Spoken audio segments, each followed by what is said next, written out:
સુરતના રૂરલ કોસંબામાં 1999માં લૂંટ કરીને ફરાર થયેલો આરોપી 31 વર્ષ રાજસ્થાનથી પકડાયો। સુરતના કોસંબામાં લૂંટના ગુનાનો આરોપી 31 વર્ષ બાદ પકડાયો છે।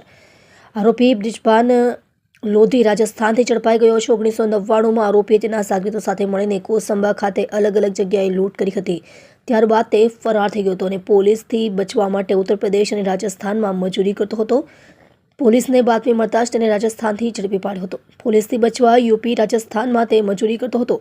સુરત જિલ્લાના કોસંબામાં લૂંટના ગુનામાં છેલ્લા 31 વર્ષથી બ્રિજભાન લોધી પોલીસની પકડથી દૂર હતો। વર્ષ 1999માં આરોપીએ તેના સાગરીતો સાથે મળીને કોસંબા ખાતે અલગ અલગ જગ્યાએ લૂંટ કરી હતી। ત્યારબાદ આરોપી પોલીસ પકડથી દૂર થઈ ગયો હતો। પોલીસ છેલ્લા 3 દાયકાથી તેને પકડવા મથી રહી હતી। પીસીબી પોલીસને બાતમી મળતા જ તેને રાજસ્થાનથી આરોપી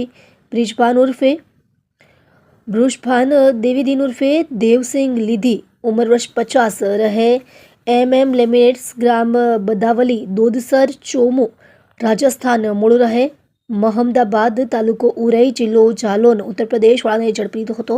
આરોપીને પીસીબી કોસંબા પોલીસને સોંપવા તજવીજ હાથ ધરી। તમે જોઈ રહ્યા છો સૌથી પહેલા ખબર આપતી સેવા ન્યૂઝ ચેનલ સબ એડિટર મીઠારામ માલીની સાથે।